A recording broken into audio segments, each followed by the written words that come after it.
Good morning, everyone. Happy Wednesday, and welcome to Unwired. I am your host, Outspoken Samantha, and I really do appreciate you guys being here. Now, make sure that you hit the subscribe button. Always trying to grow this channel, and I can talk.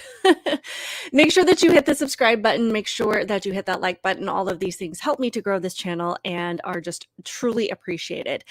Today, we're going to look at a couple of interviews that Kamala Harris has done recently and how people are now saying that these things might actually be devastating to her campaign. And also, there have been numerous allegations that have come out against her husband, Doug Emhoff. And to be fair, these things are still allegations. And we don't know what is true, what is not true, but they are still worth discussing.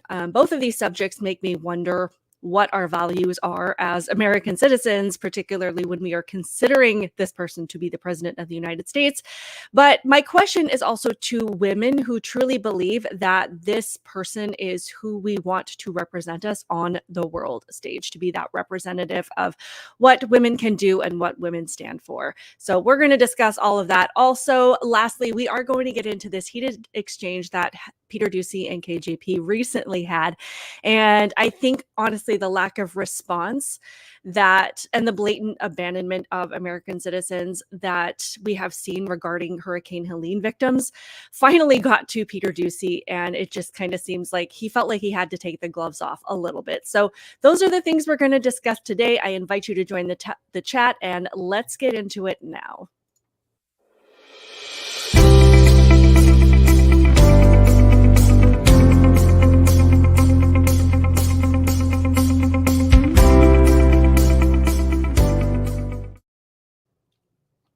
Wow, I think I may have had an audio issue there, but that is totally fine. We're just keeping it real. So let's get into this. Like I said, we have a lot to talk about today. You're not going to want to miss the conversation. I would love it if each of you would hit the share button and invite somebody else to join the live stream that you think might be interested in this conversation. And also leave your comments below, and I will get to as many as I can because I love your guys' input. I love your guys' interaction, and it just makes these live streams that much more interesting and fun for me. So let's get into these interviews that Kamala Harris has done lately. Make sure that I have my my chat open. First comment of the day, Joe Mobley says Doug is a creep. Fact check says true. That's all we need. Thanks for coming, guys. That's all we need to talk about today. We don't need to discuss anything else. But okay, so let's get into these interviews that Kamala Harris has done recently. So she has been hitting the campaign trail lately, getting her ideas out there, articulating her policies, and really showing us what it means to be a female leader that young girls can look up to. Just kidding. That's not what's happening at all, unfortunately. And I say unfortunately because despite the fact that I obviously very strongly dislike Kamala Harris and disagree with everything that she stands for, and I know for a fact that she will absolutely drive this country into the ground more so than her administration has already done in the last 4 years if she were to make all of our worst nightmares come true and actually get into the White House this November. It would be nice to see a woman who is in the position that she is in right now, who is so visible and has this massive opportunity to be a true example of intelligence, of strength, and of leadership of and for women. What she's doing is she's actually out there not only making like every sane person on planet Earth wonder if it would ever be appropriate to make to make a woman the leader of any country, but probably making every organization from the White House down to your local PTA wonder if it's a good idea to put women in charge of anything ever.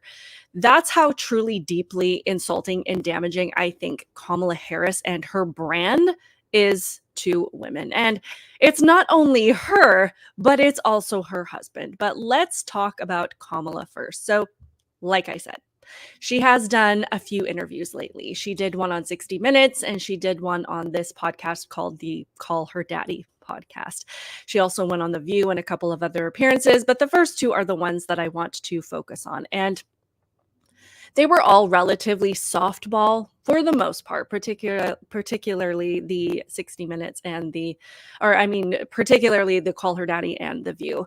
And even though she is sitting down with people that are friendly to her side, who actively go out of their way to take it as easy on her as possible and help her dig herself out of these holes that she manages to sink herself into, they still manage to go horribly wrong. So let's get into the one with 60 Minutes, because this is the only one that even remotely comes close to being worth listening to when we're considering that this person is trying to become the president of the United States. Now, Bill Whitaker, the interviewer, pressed Kamala on several issues.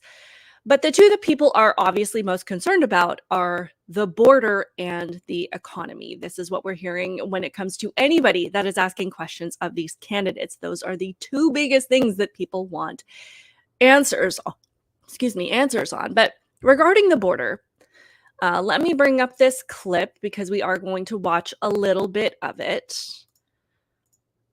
And you guys can tell me if you ended up watching any of this interview, but he starts out by asking her about her recent visit to the southern border.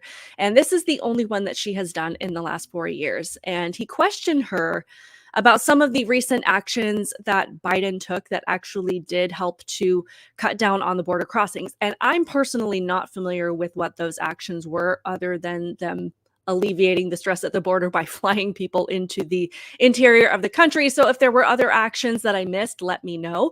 Then he pushed her about why, if her goal was to actually keep the border under control and her administration could pass measures now that can cut down on border crossings, then why they didn't do it in 2021 when they first took office. And in response to, as they're kind of going through this exchange, she then, of course, like clockwork, like she always does, she resorted to the same song and dance that she always goes into when she is asked about this thing that is known as one of the biggest failings of her administration. And she falsely claimed that it was because of the border bill not being passed, that's the reason that things are out of control, and that it didn't pass because Trump apparently called everybody in Congress and told them to vote no on this thing. And then, of course, she goes in to blame Trump and Republicans for the historic numbers of illegal immigrants that have crossed the border in the last 4 years. Again, all of the things that she normally does. But let's remember, it is my understanding that this bill that she keeps referring to was introduced in 2023 sometime. And I know that it's gone through a couple of revisions and it's been on the table, and it's, there have been all of these things that have happened with this bill. But she and Biden, more importantly, took office in 2021. And the numbers have skyrocketed since the day they took office. This was after Biden immediately signed numerous executive orders to reverse all of the Trump-era policies that were keeping things under control and improving the situation at the southern border. So all of the things that she keeps referring to have nothing to do with the fact that this has been an astronomical problem that skyrocketed the moment that she and Biden got into the White House. So let's have a look at a little bit of this exchange. Let me make it just a little bit more tight here so we can see Bill. All right, here we go. Covering the border for years.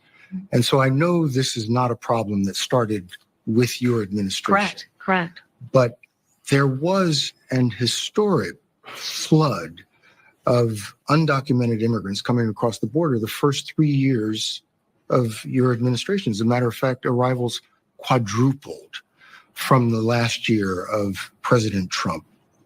Was it a mistake to loosen the immigration policies as much as you did? It's a long-standing problem, and solutions are at hand. And from day one, literally, we have been offering solutions. What I was asking was it a mistake to kind of allow that flood to happen in the first place? I think the policies that we have been proposing are about fixing a problem, not promoting a problem.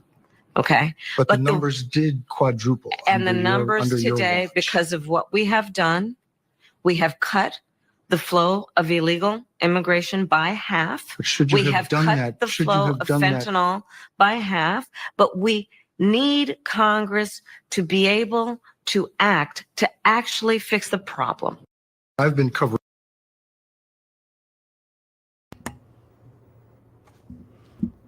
All right, guys. I don't know what my mic sounds like. I probably just need a new mic, but let me know how it sounds. I'm just going to keep going and do the best I can. It's not a live stream without technical difficulties. So yeah. So to what they're talking about here, she keeps trying to say that they have been trying to address this since day one, and he's pushing back and saying the numbers quadrupled since you guys got here in day one. And if we want to talk about using this issue for political purposes, what that looks like, that would be allowing this to become a problem of historic proportions. And then right before the election, putting in a few temporary restrictions in place so that you can cut down the flow of illegal immigrant and fentanyl crossings to make it seem like you actually care about this issue. And to me, that is despicable beyond measure. I mean, how many people have died because of fentanyl? How many innocent people have been murdered because of a criminal that got into this country because our detention facilities are too overwhelmed to actually properly vet people? And how many schools and cities and shelters and streets are flooded with crime and are being taken over by gangs with people in these areas that are begging for help because they are completely buckling under this crisis? The Biden-Harris administration allowed all of this to happen. And now, because it doesn't look good for her campaign, they have stepped in to make it look like they want to stop it. But they've also shown us by doing that they've had the ability to stop this all along. And what's even worse, they've had the ability to keep it from happening at all. But they didn't want to stop it. And they don't care what this has done to so many people. And again, the border bill that she keeps bringing up is geared towards expanding the ability of the immigration system to get more people here faster and to expedite what we've seen at the border, to expedite that process and to grant citizenship to people that are already here. So there's nothing about increasing the vetting process, nothing about making sure that we know who's coming, nothing about slowing the pace to a manageable and sustainable level, and definitely nothing about alleviating the communities who have repeatedly said that they are decimated by this crisis. This is meant to overwhelm our country, period. And she has shown us that. The Biden-Harris administration has shown us that that is their goal repeatedly. So it really is despicable that they just keep trying to shift the blame to other people. But despite, I remember when Biden got into office and says, the buck stops with me, I don't think any of the bucks have stopped with him unless they come from China. So the next clip that I want to touch on is when she is talking about the economy. And because, as we know, gas has been higher in the last few years than it was under Trump. Groceries are up at least 25%. The cost of energy is up 25%. People can't afford to buy homes. All of these things are directly tied to the policies of the last 4 years, because this is not what was happening under Trump. People were much more stable. People weren't consistently talking about not being able to survive and support their families. This has only been a consistent conversation over the last couple of years, and people recognizing that these policies are making things astronomically worse. Thank you to everybody who is now joining the live stream. Again, be sure to subscribe and hit that like button and invite anybody to the conversation that you think might be interested in hearing this live stream. But while she gets on here and she tries to claim that she has all of these great ideas to help the middle class and the lower classes and, and lift people up, is something that she likes to say consistently. She has these great ideas about offering $25,000 of assistance to first-generation home buyers, not first-time home buyers. So if somebody in your family and pretty much anybody in your ancestry has ever owned a home in this country, you are probably not going to qualify. But you know who is going to qualify? All of the illegal immigrants who have never owned a home in this country, and none of their ancestors have owned a home in this country. But she can talk about raising taxes on corporations or introducing price controls, which is a terrible idea. But she can spout whatever she wants. But the question is, what does this look like in reality, and how are these things going to be paid for? So let's have a look at that little conversation, because again, it really is just about trying to tug on people's heartstrings and make it sound wonderful and make it sound like she cares and using this tone of voice. But if you listen to what she's saying and think about what that means to apply it to the real world, it doesn't make any sense. It's not feasible, and it just isn't something that's going to work by any measure. So let's listen really quick. Their constituents are those firefighters and Ban the child tax credit. yes, I do. You want to give tax breaks to first-time home buyers. Yes, And people starting small businesses. correct. But it is estimated by the Nonpartisan Committee for Responsible Federal Budget that your economic plan would add $3 trillion to the federal deficit over the next decade. How are you going to pay for that? Okay, so the other economists that have reviewed my plan versus my opponent and determined that my economic plan would strengthen America's economy, his would weaken it. But My plan, Bill, if you don't mind, my plan is about saying that when you invest in small businesses, you invest in the middle class and you strengthen America's economy. Small businesses are part of the backbone of America's economy. but pardon me, Madam Vice President, the question was, how are you going to pay for it? Well, one of the things is I'm going to make sure that the richest among us who can afford it pay their fair share in taxes. It is not right that teachers and nurses and firefighters are paying a higher tax rate than billionaires and the biggest corporations. And I plan on making that fair. But we're dealing with the real world here. But the real world includes, How are you going to get this through Congress? you know, when you talk quietly with a lot of folks in Congress, they know exactly what I'm talking about because their constituents know exactly what I'm talking about.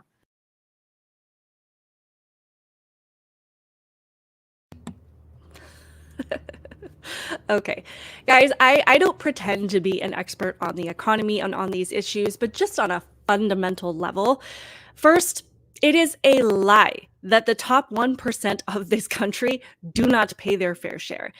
They pay almost all of the net taxes in this country.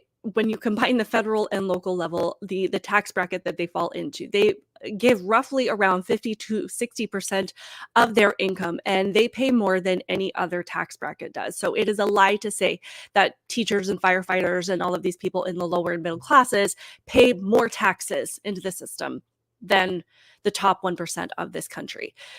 Secondly, and Kevin, I love your comment. I appreciate it. You know more than she does. You know, the bar's not set very high, but so I'm just coming at it from a very basic level, because she's talking to those of us that don't know, that aren't experts in this area, but she's counting on the idea that we know nothing about this. But there are just some fundamental things that completely rip this argument apart. You don't have to be an expert in this area to understand that what she's saying doesn't make any sense. So again, the top 1% pay more taxes than anybody else in this country. Secondly, just as a thought, even if you taxed the wealthiest people in this country, including Elon Musk, including Jeff Bezos, and taxed them at 100%, you still wouldn't have enough to make up for the deficit that her proposals would cause. So even taxing people at the rate and continuing to say pay their fair share is going to make up for all of the things that she wants to do is ridiculous, and it wouldn't work. Third, of course, you'd have to get it through Congress, which they're never going to agree to. But fourth, and this is just a thought, but if this were really going to hit the wealthiest Americans in the way that she says it will, then I'm going to guess that all of Hollywood and most of the wealthy elite in this country that are out there campaigning for her and doing all these events for her, they wouldn't be supporting her, because they wouldn't be voting to hand even more over than the 50 to 60% that they are already paying. But she thinks if she keeps saying that, if she keeps avoiding the reality of this conversation, and she just keeps saying that she understands the struggles of the middle class who are struggling because of her administration, that it'll tug at people's heartstrings enough to where she can fool all of us into thinking she actually cares about what we need and what we're going through. And again, we just need to remember she has been in the White House for the last 4 years. So to me, it's not even just about if they wanted to do something about this problem, they would. It's that if they didn't want this problem to exist, that they wouldn't have let things get to this level. So that's where I'm at. The last clip that I want to touch on,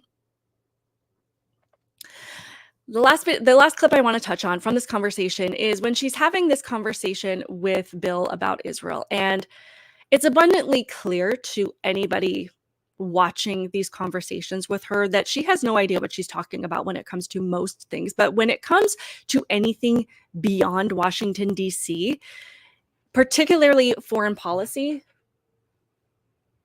and now I've got a cat in the picture here, and she's a little bit of a nuisance. But when it comes to anything outside of Washington, D.C., she has absolutely no idea what she's talking about. And this is particularly true when it comes to foreign policy. This woman, and I have no doubt that this woman is going to plunge us into World War III faster than any of our heads can spin, if nothing else, but then due to her own incompetence. But when she's asked about Israel and Benjamin Netanyahu not listening to the Biden administration and not playing along with them, she tries to cover up this total lack of understanding with one of her word salad responses. But the funny thing is that the funny thing about this clip is that when that 60 Minutes went in afterwards and edited what she originally said to a different answer because the first one was so bad, but the second one wasn't any better. So if they have to edit it to improve her responses and they're still this bad, you know how bad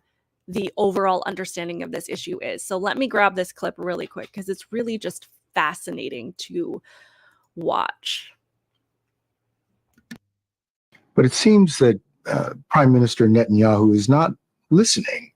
Well, Bill, the work that we have done has resulted in a number of movements in that region by Israel that were very much prompted by or a result of many things, including our advocacy for what needs to happen in the region. But it seems that Prime Minister Netanyahu is not listening. We are not going to stop pursuing what is necessary for the United States to be clear about where we stand on the need for this war to end. I don't think that the second answer demonstrated any higher level of competence there, but those are just three of the main clips I wanted to focus on from the 60 Minutes interview. And in just these three clips, what we are learning about Kamala, what we already know about Kamala, is that she has no problem letting millions of people come into this country and then shifting the blame to other people.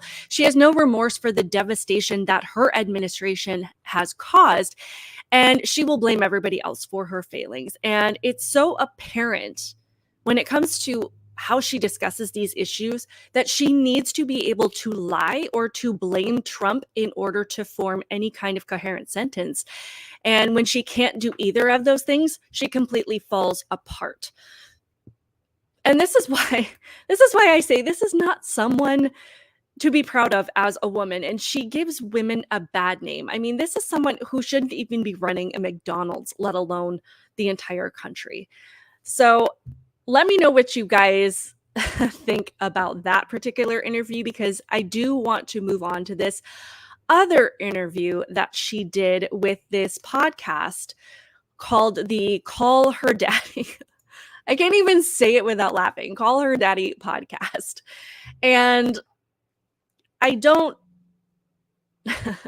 I think this article pretty much sums it up, but we will look at a couple of clips from it. It says, what a joke. Kamala Harris avoids substantive interviews in favor of a podcast known for sex revelations.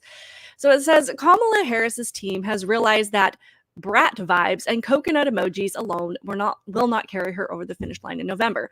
After avoiding interviews has become a cornerstone of her campaign, she is finally scheduled to make her rounds. To speak not with a teleprompter, but a real human. To talk about substantive issues. She'll be tested on her nearly 4 years in the Biden White House, her record on the border, and how she plans to bring down the cost of living. I'm kidding. Harris is gearing up for a softball tour, visiting the right-hating ladies of The View, Stephen Dancing Vaccine Needle Colbert, and Howard Stern, all people ready to throw her a parade because she's not the bad orange man. On Sunday, she was on Alex Cooper's Call Her Daddy podcast, which is a place for celebrities to talk about copulation in such a tawdry way that it would make Samantha Jones blush. I don't know who Samantha Jones is, but they go into some of the things that recently have been discussed with Katy Perry. I don't even want to repeat the things that Katy Perry said, but you get an idea of what this podcast is about. And I think by going on this interview, it demonstrates to me that Kamala Harris thinks that women in America are stupid. And unfortunately, because she has some level of support and she seems to have a lot of support from women, this appears to be true in far too many cases. But she especially seems to think women are particularly intelligent because she went on this podcast that is dedicated to raunchy topics and having young women openly share the most sexually degrading things that they have done behind closed doors. And it's hosted by this woman named Alex Cooper.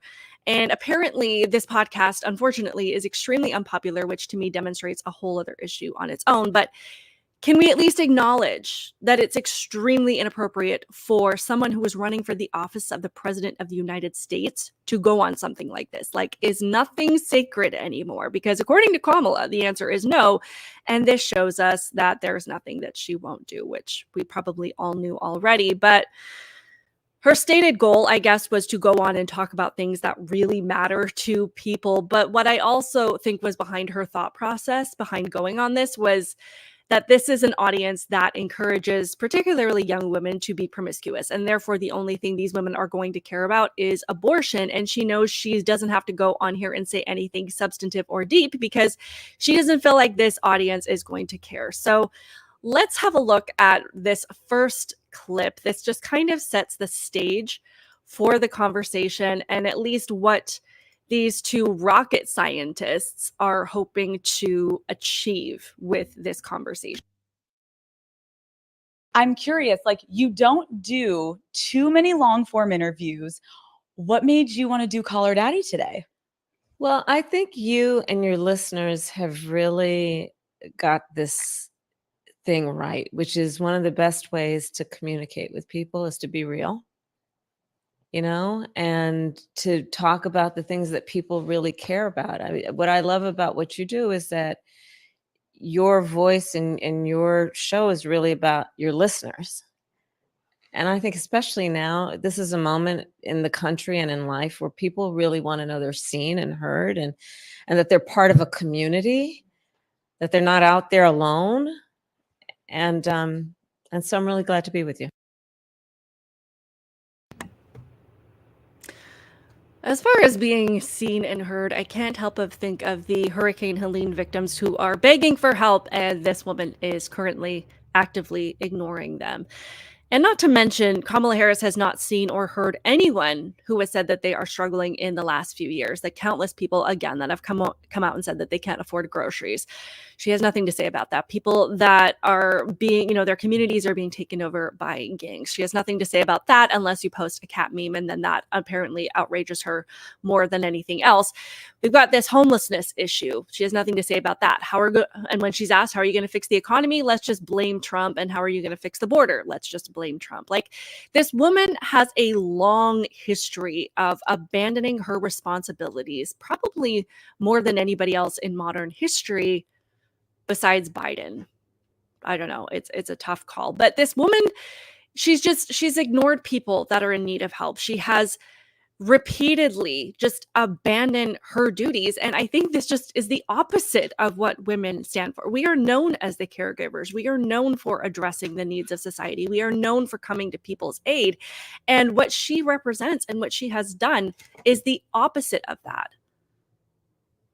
Sorry, this cat is irritating me.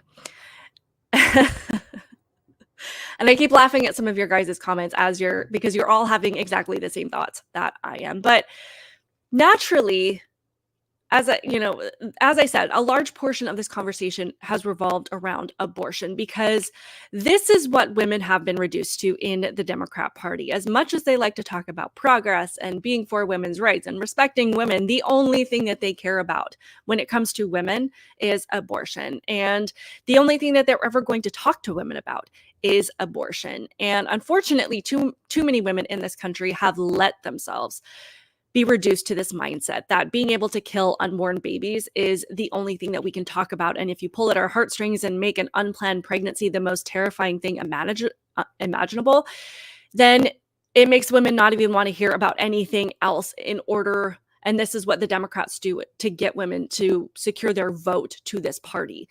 But what's even worse than that is the level of lying that this woman puts out there about this issue that she claims to be a proud supporter of. So I have another clip here. Sorry.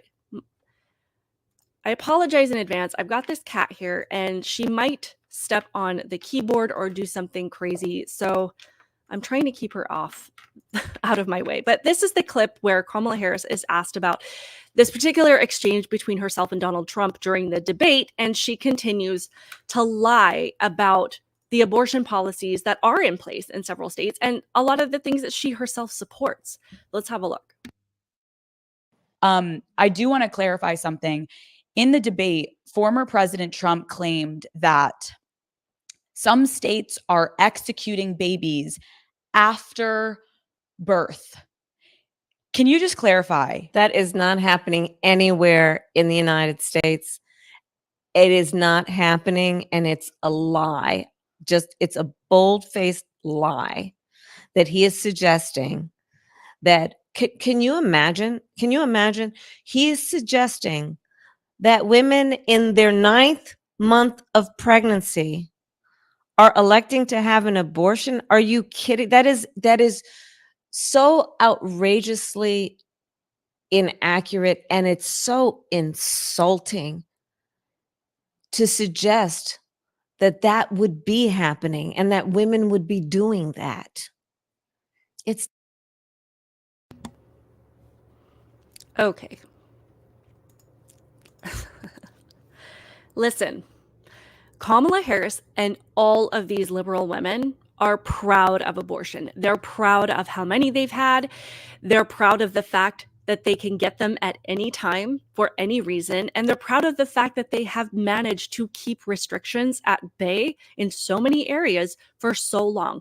And they are proud when a state has no limits on abortion, because to them, that is the ultimate sign of liberation and female empowerment. So it is absolutely baffling to me that when someone accurately points out that there are several states in this country that allow abortion up until the moment of birth, Tim Walz's Minnesota is one of them, that they then come out and say that that person is a liar and pretend that they would never allow a woman to make that choice with her body, and that it's a vile thought that anyone would even suggest such a thing. It's like in that moment, they switch to being pro-life. But my question is, if you don't think that late-term abortion should be allowed, why do these people say no every single time someone asks to put a law into place that says that you can't have an abortion in the 3rd trimester? Like, it wouldn't impact a woman's right if they put that law into place if you say that it is something that is not actually happening. This is such a mind game, and it's absolutely ridiculous. But Kamala Harris also has an extremely long record of being known as one of the most extreme senators in history when it comes to the subject of abortion. And then there's Tim Walz, who signed a law in his own state that repealed the protections against protections for babies born alive from failed abortions, and signed another law that said that the state is no longer required to report these things when they happen. So we know that they were happening because I believe the statistic, there's about 24 to 25 babies between 2015 and 2023, or whenever it was that he signed this thing into law and removed the requirement to report it. So who knows how many times it's happened since then. But this is something that happened, that has happened. So what I find so insulting is that she's saying that women are too stupid to see right through this, and that we don't care if she's lying. And the only reason that she keeps saying things like this is because she's manipulating the female population because she knows she can, and she knows exactly what to say to continue to hold on to the female vote for the Democrat Party. That's all that this is. This isn't about healthcare. This isn't about rights. They have used this issue for decades to make women declare their unwavering allegiance to the Democrat Party by fear-mongering on this issue and falsely drilling into women that if they don't vote for the left, then their lives and their rights are over. And it has worked, because find me one liberal woman that says any other issue matters to her besides this. I mean, that's how you know these manipulation tactics have worked so well. And as far as I'm concerned, Kamala Harris is like the last woman on earth that any self-respecting women should look up to for anything. So let me know your thoughts on those two interviews. But we do need to talk a little bit about her husband, Doug Emhoff. I'm just showing Michelle's comment, female empowerment is rising to the top of your field. Abortion is just murder. And Travis K says, nurses have spoken out about this and have horror stories. Never mind the undercover footage that we just saw of these nurses bragging about what they were doing with the body parts of these babies that were aborted. So we have seen countless evidence of this happening. And it's deeply, what's insulting to women is to continue to lie to us about this issue. I mean, as egregious as I think that abortion is on every level, I have more respect for people that are honest about it, which this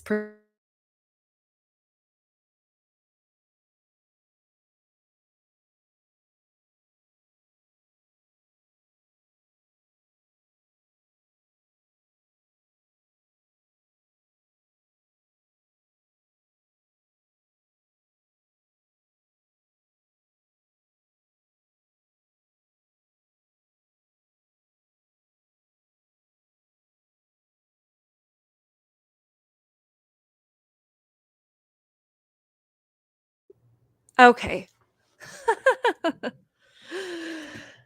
Okay, sorry about that. I think my cat pulled the cord of my mic out of the computer underneath. Love it. So anyway, let's get on to Doug Emhoff here, because the first thing, oh, did I lose my clip here? Yeah. I don't know where it is. Anyway, sorry, I'm a little bit flustered here because my mic was pulled out.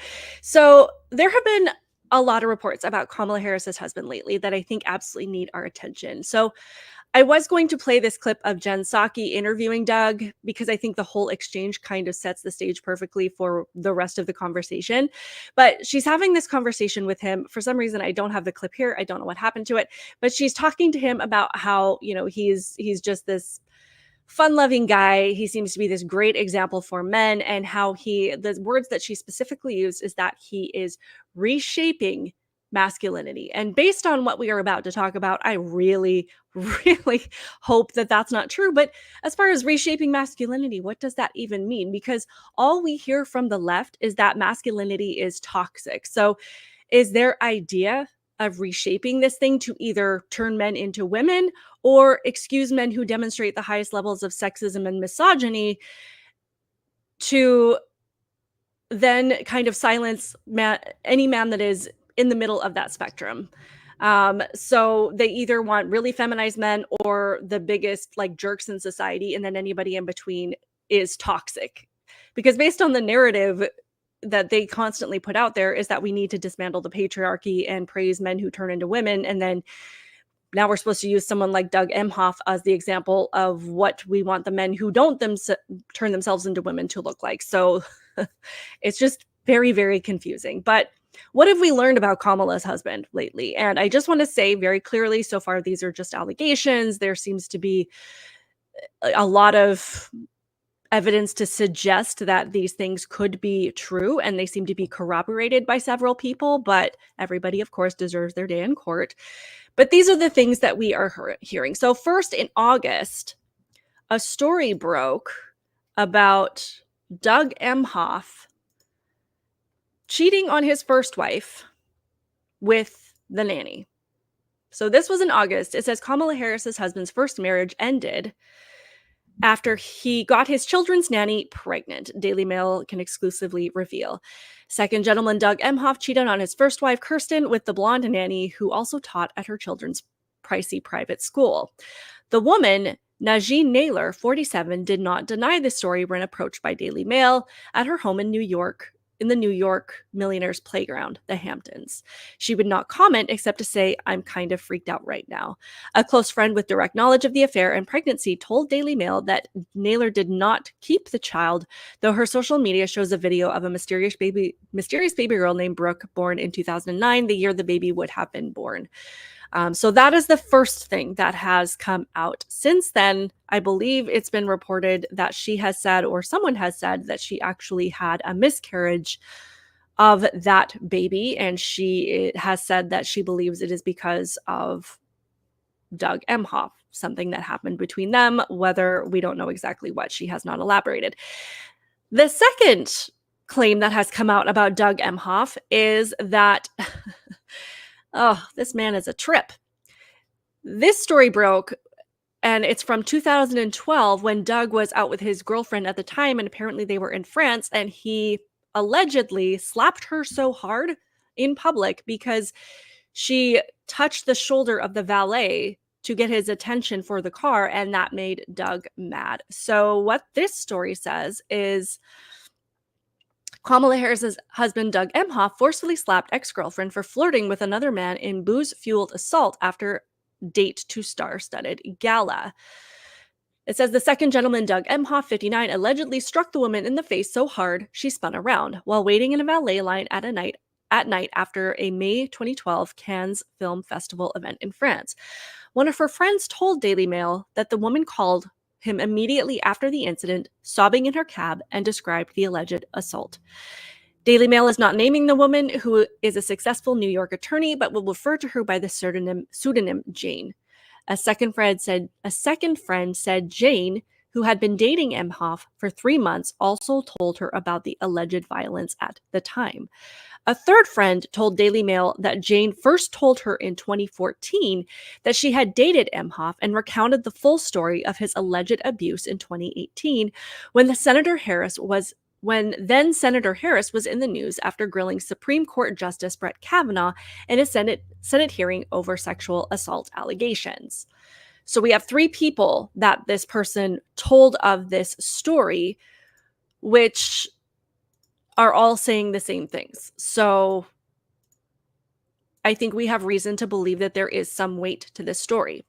The next story broke just a few days later about Doug and his supposed treatment of women in the workplace. It says Doug Emhoff was a foul-mouthed a-hole and misogynist who hired a trophy secretary because she was pretty and retaliated against women who didn't flirt back, at LA law firm ex-staff claimed.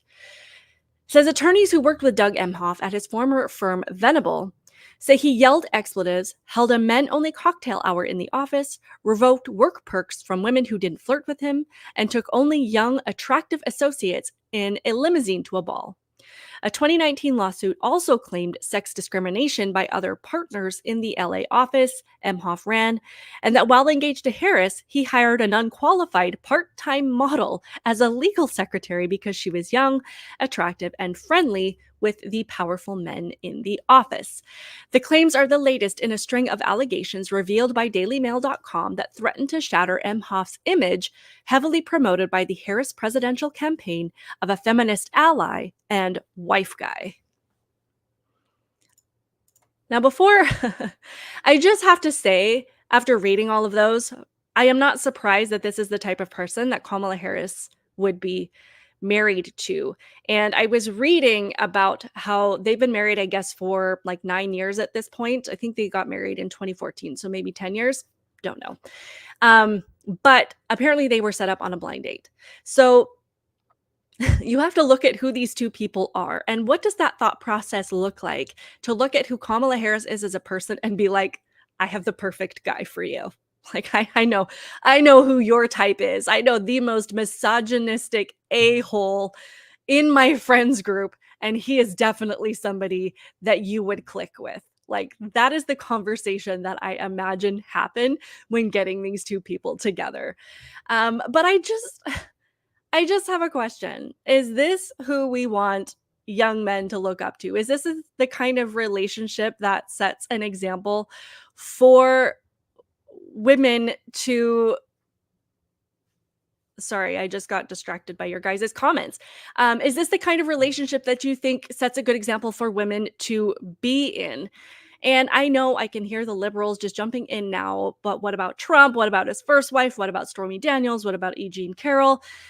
And the first thing, obviously, to me, that the biggest difference is that the things that are coming out about Doug Emhoff versus what Trump is being accused of is corroboration and evidence. Particularly when it comes to Jean Carroll, she has this long history of accusing men of assaulting her. And I think she's accused like 12 to 13 people at this point. Secondly, she went on Anderson Cooper and said and called the R word sexy. There was no evidence that Trump was at this department store at the time that she said he was. There was no DNA, and she couldn't remember any of the major details herself. So the story that she has told obviously is full of holes, and there's far more proof to suggest that she made it up than it actually happening. And third, I don't know how to present this in the best way, but I think we can acknowledge that we have never set Trump up to be some kind of example of morality. We know that he has a shady past. I think it's likely that he probably had an affair on his wife. I have no idea.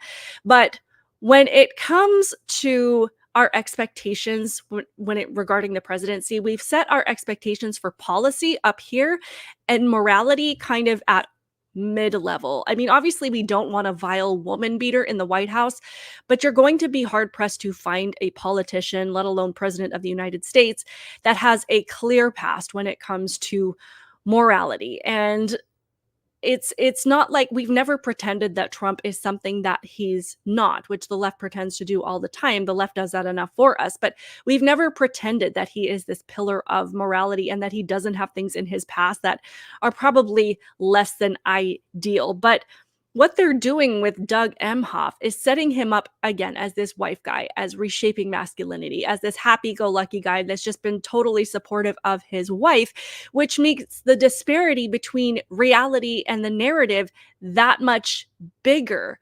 And not only that, Democrats seem to have done this completely delusional thing where they have set their expectations for policy on the floor.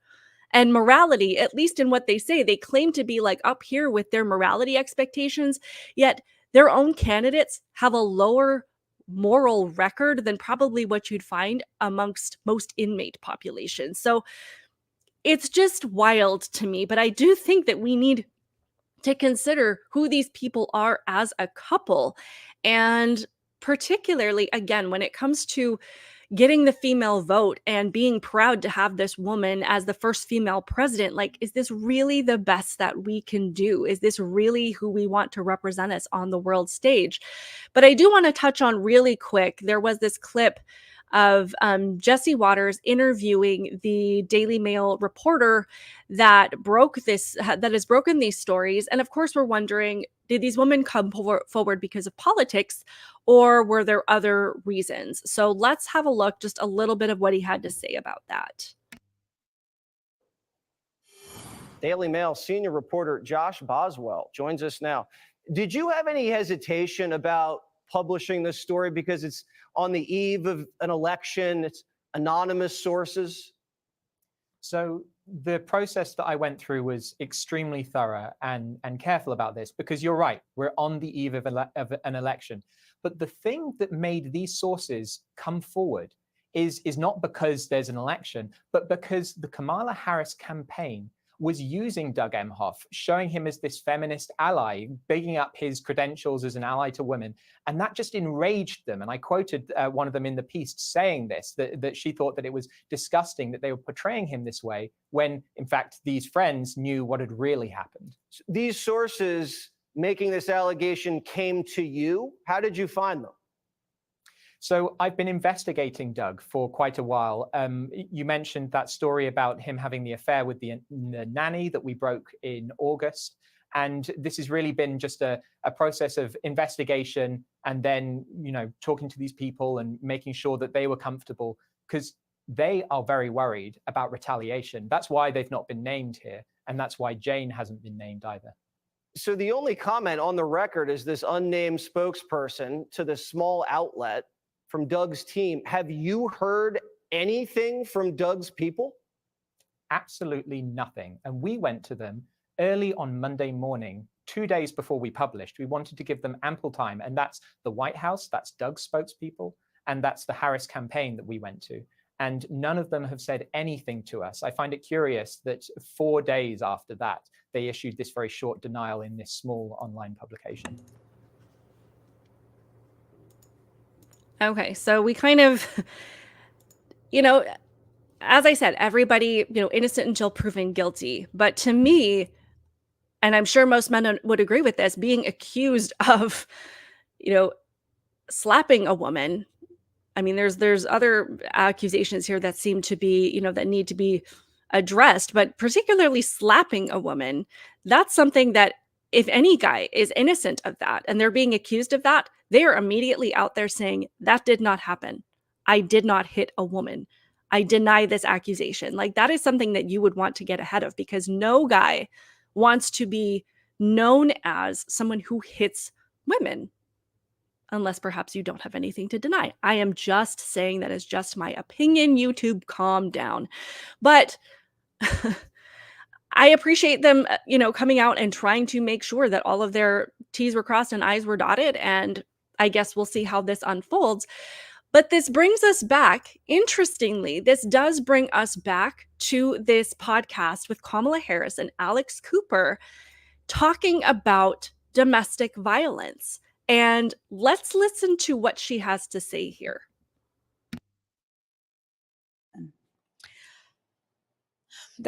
How do we make this country safer for women? That's a big question. There's a lot to unpack there. I mean, one of the things, for example, on domestic violence that I can tell you is this.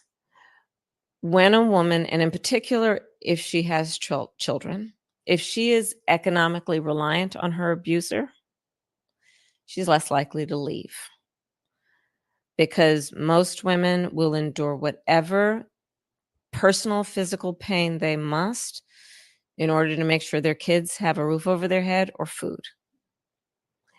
So one of the ways that we know that women are able to walk away from abuse, and there are many layers to her being able to do that, but one of them is, does she have the economic freedom to be able to do that, right?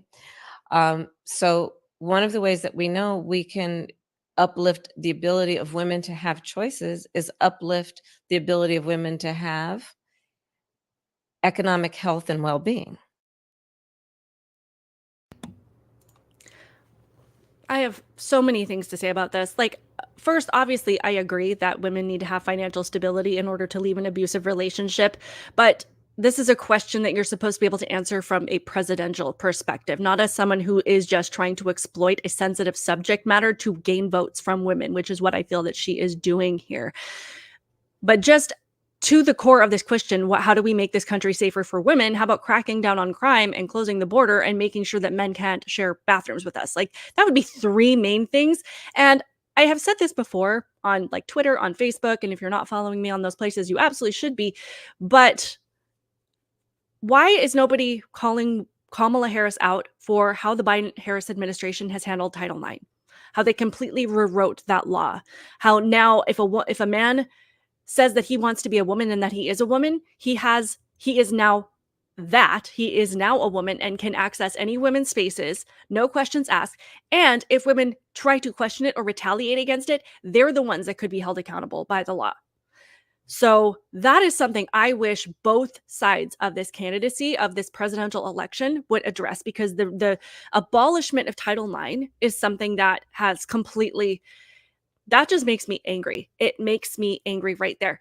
But back to this specific issue that she is talking about, what women need, yes, the financial aspect is obviously needed, but women also need to feel safe in even speaking out, because while having the ability to leave the situation based on your finances, if you don't feel like you can say anything, then the financial step isn't even going to matter. And we're looking at these women that are particularly coming out against Doug Emhoff and saying they felt that they couldn't say anything. You know, they felt like they were afraid of retaliation. They have kept silent for so long because they didn't feel safe. And we are seeing the same thing with this P. Diddy case. So what does this say about the position that Kamala is in? Because what she needs to do is she needs to address these accusations of her husband directly. And then she also needs to set the example for women on what it can look like for them if they want to step up and eliminate the stigma of fear that keeps women in fear, too afraid to take the step in that first step in that escape. So there are all of these things that need to happen for women before we even get to this financial aspect of it. But she herself is in this position where she could at least set an example of what that could look like for women who are in this position and who are too afraid to speak up. She needs to eliminate that and say, you don't need to be afraid to say anything. And as far as like a policy position, I don't know what that is going to look like from the president's office, but if she is going to choose to go down this direction with these line of answers, that is the path that she needs to take, and she is actively avoiding it. So it makes my head explode. But my point in a lot of this is, like I said, we have all of these women voting for Kamala because she's a woman, because they want to make history. Yet it's baffling that there is absolutely no consideration for what it looks like when women are choosing someone who appears to be absolutely depraved. She's cunning, she's manipulative, she's absent of compassion and empathy. And she is the opposite of what makes women proud to be women. And young women who watched this conversation between her and Alex Cooper, apparently a lot of them found it empowering. I did find several women who were completely disturbed by it and recognized it for being as inappropriate as it was. But it just, the number of women that have found this conversation, you know, it resonated with them, that they were excited by it. It really just tells me how far down women have been pulled. But I just have a question, particularly for the women in the chat. Let me just put it to you this way. If Kamala were your friend, who would she be in your friend group? Would she be the person that you trust to look out for you and that she would have your back? Or is she the one that you would never leave alone in a room because you would never be able to trust what she would do? Is she the one who would look out for you? Or is she the friend that would leave you stranded at a nightclub by yourself? Like, is she the one that would be honest if she damaged property of yours? Or would she try to blame someone else and risk destroying that other friendship? Is she the person that you feel at ease around? Or is she someone where you consistently have this knot in your stomach when they're in the room because you feel like they're constantly calculating? And as far as her and her husband, are they the couple that you look forward to hanging out with, or are they the couple that you avoid at all costs? So just a few things to think about there, because that seems to be, you know, the level, the mindset that some of these young women need to evaluate when it comes to choosing the president of the United States. So I just wanted to maybe throw that out there. But secondly, Kamala has been called out so many times for blatantly lying. Like, I don't say that because I don't like her. I'm saying it because I truly do not remember the last time that this woman said anything that was true. She says that she says what she has to say to get what she wants. She does what she has to do to benefit herself, and she has no boundaries when it comes to what that is going to look like. And that has shaped her entire career. So if you are a woman that can resonate, that you find Kamala Harris relatable, what does that say about you? Just a question. Just a couple of comments here. Abuse equals sense of entitlement, a belief that they should have power and control over their partner, get away with it, learned experience that being abusive gets them what they want. That is 100% true. Women need friends like Kamala, like a fish needs a bicycle. Absolutely true. So I love it. Let me know what your thoughts are on all of those conversations. The last story I want to touch on, it has nothing to do with Kamala Harris and her husband. We're just going to veer a little bit into some different territory here. But we're going to talk about KJP and Peter Doocy just for a few minutes here. So we've seen some pretty interesting exchanges in the White House press briefing room over the years. And I just have to say, and you guys let me know if you agree with me, but Kayleigh McEnany was the GOAT. Like, we can all agree that we miss her binder, that huge binder she used to haul out. And we knew that she knew every word that was in that thing like it was her second Bible. And I loved it. I knew when she just brought that thing out that things were about to go down. But since then, the White House press briefings have just become a joke at this point, and we all know it. And I think some of the best exchanges have usually involved Peter Doocy, because especially in the last few years, he's the only one asking tough questions and trying to hold this administration accountable. And I used to think that some of his exchanges with Jen Psaki were kind of amusing, but the dialogue between Doocy and Karine Jean-Pierre is just next level. And I have to say, I'm always impressed that he's able to keep his cool when speaking to her, and that his head does not just completely blow right off of his shoulders. Like, she is the one of the dumbest human beings on planet Earth, and Peter Doocy knows it. We all know it, but he has to pretend that she's giving legitimate answers and like she's doing amazing things in the position that she is in. But I'm always waiting for that moment for things to get tense, and when he's just had it. And I honestly think that came, whether it was yesterday or the day before, when Karine Jean-Pierre, who, let me just bring up this clip, and we are going to listen to it. When Karine Jean-Pierre, who, by the way, looks like she's wearing her dad's suit jacket in this particular clip, but they got into this heated back and forth regarding the recent comments made by Alejandro Mayorkas when he said that FEMA doesn't have enough funds to get through the rest of hurricane season, which is particularly alarming as we're watching, Hurricane Milton make its way towards Florida, which I believe is actually supposed to hit today. But they're making excuses about why they can't authorize any more funding to hurricane victims, the ones that are dealing with it now and those that are about to be impacted, despite the fact that they just authorized almost $160 million to go to Lebanon. So they're saying that they can't authorize money to go to these victims because Congress isn't back yet. Yet without Congress, they authorized this money to go to Lebanon. And she didn't like any of this. So let's have a look at this exchange, because towards the end of it, she just gets pissed. To the impacted areas, but instead people want to do disinformation, misinformation, which is dangerous, because then when folks on the ground hear that, they may not want to ask for the help that they need. That is there for them. That's our focus here. But President Biden is fond of saying, show me your budget and I will tell you what you value. If he's got money for people in Lebanon right now, without Congress having to come back, what does it say about his values? There's not enough money right now for His people values, in North Carolina who need it.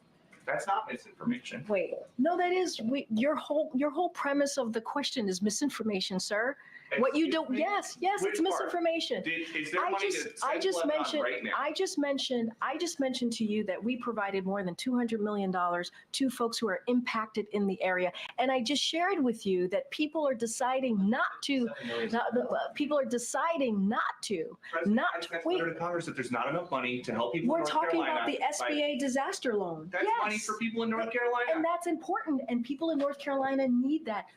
Wait, this is nothing new. Peter, this is nothing new. Congress comes together, they provide money, millions of dollars for disaster relief. We're asking them to do the job that they have been doing for some time. From a letter that President Biden doing sent to for Johnson, some McConnell, time. Schumer, and Jeffries. The president's letter is not misinformation. Would you agree? No, the way you're asking me the question is misinformation. There is money that we are allocating to the impacted areas, and there's money there to help people who truly need it. There are survivors who need the funding, and it's there. That you don't like misinformation. I actually said we have the money available to help survivors of Hurricane Helene and also Hurricane Milton. Now there's going to be a shortfall, right? Because we don't know how bad Hurricane Milton is going to be. And so we're going to need additional funding. We're going to need additional That's funding. exactly what I just asked about. And you said it was No. misinformation. What Yes. you're asking me is why Congress needs to come back and do their job. That's what you're asking me. Congress needs to come back and do their job and provide extra assistance, extra funding to disaster relief fund. That's what Congress needs to do, and we're going to continue to urge that. You may not want that, but that's okay. That's what this president wants, and that's what the vice president wants. Thanks, everybody.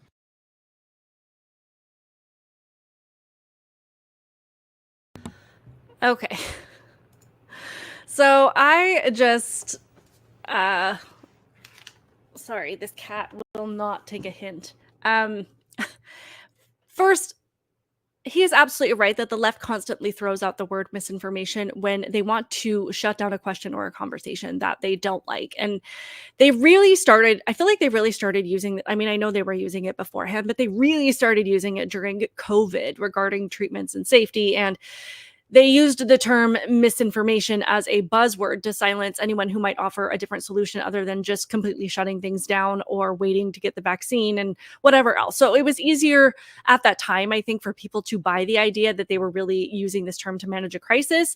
And I mean, most of us knew that it was crap at that time, just like it is now. But I'm saying that I think their motives were a little more feasible and easier for people to believe that they were interested in facts, which is why I think there are a lot of people that still think that that is the goal when they say misinformation. But since then, it really has gone from, them applying it to, certain situations to applying it to everything, to just throwing it out there to silence people that ask questions that would expose them for who they are. Sorry, you are driving me nuts. And they don't want anybody to force them to talk about things that would make them address their own failings. So, and I feel like a lot of Democrat voters have done this as well. If someone asks a question or says anything, even if it has nothing to do with politics, they automatically just throw out misinformation, like stop spreading misinformation. And I think that that's how we know that this word was never intended to stop deception from spreading. It's just meant to keep anyone quiet that might cause us to think for ourselves and to distrust the people in charge. But Ducey pulled a quote directly from Biden saying, show me the budget and I'll show you your values. So it's a fair question to ask when we have so many American citizens who are suffering and in desperate need of funding and supplies. And Alejandro Mayorkas himself says that we don't have money to get through the rest of the season and to address the needs that are inevitably coming up. Then at the same time, we see Antony Blinken tweet that they're sending almost $160 million to Lebanon. And then there's another storm coming that is going to devastate even more people. They're saying that they can't allocate money to the people that we have here, but they're showing us the budget, what they have available, and showing us that they can send it where they want to send it, when they want to send it. And by doing so, they are showing us what matters to them. And clearly it's not us. And KJP isn't shutting down this conversation because it's not true. She's shutting it down because it is. And they can't allow anybody to consider that fact because that is going to make them distrust the Democrats even more than they already do and more than they already should. So funnily enough, after I was, I was kind of looking through just a few more clips this morning, Peter Ducey actually did get on TikTok and share just a little bit of a response to this exchange, which I thought was kind of funny. Outside the West Wing of the White House, where this week, one of my questions about foreign aid versus hurricane relief was called misinformation. President Biden is fond of saying, show me your budget and I will tell you what you value. If he's got money for people in Lebanon right now without Congress having to come back, what does it say about his values? There's not enough money right now for His people values, in North Carolina who his- need it. That's not misinformation. Wait, no, that is your whole premise of the question is misinformation, sir. What you do, Excuse me? yes, it's Which part? misinformation. I've got the information right here. The vice president is posting on social media about $157 million in additional assistance to the people of Lebanon. President Biden is posting about how the Small Business Administration's disaster loan program is going to run out of funding if Congress does not come back. To a lot of people watching these briefings, a taxpayer dollar is a taxpayer dollar is a taxpayer dollar. That is not misinformation. That is a fact.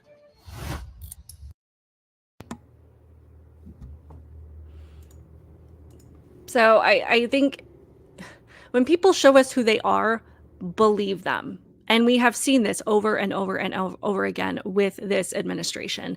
We know what their priorities are. We know that, this is all about bringing down this country and allowing them to have far more control over our lives. And I I think it is baffling at this point for people to not see that, because they're not even shy about it at this point. They're not even hiding who they are. And I think especially when we see so much suffering, I mean, I think that's the thing that just gets to me the most a lot of times, is just to see how much suffering is happening in this country because of these policies, because of the open border, because of inflation. And we have good people that are not coming forward just because of politics. They're not trying to take down a particular candidate. They're not trying to sow distrust. They're just telling their stories. They're telling us what they are experiencing and wondering what the solution is. And they're being ignored. And when we want to talk about, disaster being used for political purposes, when we see people using policies like opening our borders to allow these things to happen and then ignoring people that cry out for help after dealing with the consequences, to me, that is just completely, like, that falls within that realm of using these things for political issues, using these talking points of this being about compassion, knowing that it's not, and then ignoring people when they face the inevitable devastation that it has caused. So it's absolutely baffling to me. It's absolutely baffling to me, because it's so funny when people say do your own research. Like, when it comes to the Democrat devastation, you don't have to do any research. You just have to walk outside your front door or go to the grocery store or the gas station, and that is your research. That's all you need to do to know what this administration has done to this country. Just look at one clip of what's going on in Los Angeles or Chicago or Portland or any of these blue cities where we have people that are just laying on the streets and dying because of drug overdoses, or the crime that is happening, or these Venezuelan gangs, or whatever it is. There's so much that you don't have to do any research. You just have to look. You just have to open your eyes. And that's the only level of research that you need to see. Yet there are people that are just blatantly ignoring it. And it's interesting, this comment, we ain't seen nothing yet. Funny that you should say that, because I did come across this TikTok. This is just kind of the last clip I want to share, because I feel like people are really on edge and people are really afraid. And sometimes I don't share these things for more doom and gloom, but just to kind of validate that, a lot of that you're not alone in your feelings of wondering what is coming and just feeling really unsteady. So just play a little bit of what this woman has to say so we can all kind of feel like we're in the same boat. Does anyone else wholeheartedly feel in their chest like something bad is about to happen? I have literally felt heavy, scared, nervous all day. And this isn't like your normal, just like everyday anxiety. This is like, to my core, I feel like something bad is about to happen. With these hurricanes, with everything political going on, I just feel like something is coming. And I don't even know what that something could be or would be, but my spirit is unsettled. I'm not a religious person, but I'm definitely a spiritual person. And my spirit is heavy. It is shaken. I'm just sitting out on my back deck in the dark, just contemplating life. Does anyone else feel this way? So drop it in the comments if you can relate. And I find it interesting that she specifically talks about her spirit feeling shaken, because I think that is just a testament to the fact that this is so much more than just politics at this point. We are in this deeply spiritual warfare. This is about good versus evil. And this is, it's having an impact that goes so much deeper. I mean, yes, as we've spent all of this time talking about policy and grocery prices and inflation, but I think a lot of the things that we are facing and dealing with and struggling with are shaking us to our core. And again, I'm not sharing these things to make anybody feel even more depressed and sad than maybe we already do, but I think we need that confirmation that we're not alone, that we're not going crazy, that we're not that we're not alone in our thoughts and this feeling of being unsettled. And I think knowing that we're not going crazy in our own thoughts and feelings, it makes things a little bit easier to deal with. I mean, that's not to say that things are not rough. And I do think that things honestly are going to get a little bit worse before they ever get better. But I think we need to just hear each other, and at least, I'm not a very feelings oriented person, but I think that we do need to be able to express that and make sure people are aware that we're all kind of feeling that level of being unsettled. And I know things are crazy, but we also can't lose our desire to share the truth. And because that's the only way that we can address these problems. We can't address things that we don't acknowledge, no matter how scary and unsettling they are. So that is all I have for you guys today. Please be sure to hit that like button. Make sure that you are subscribed. I would love it if you guys would invite more people to like and subscribe to my channel. I do have some more content coming out. I'm having a little bit of trouble getting some of my videos processed. I was supposed to put something up yesterday, but I'm having technical difficulties. So I appreciate your guys' support. Hit the like button. Say your prayers. Stay close to God. Keep it real, guys. And I will see you in the next one.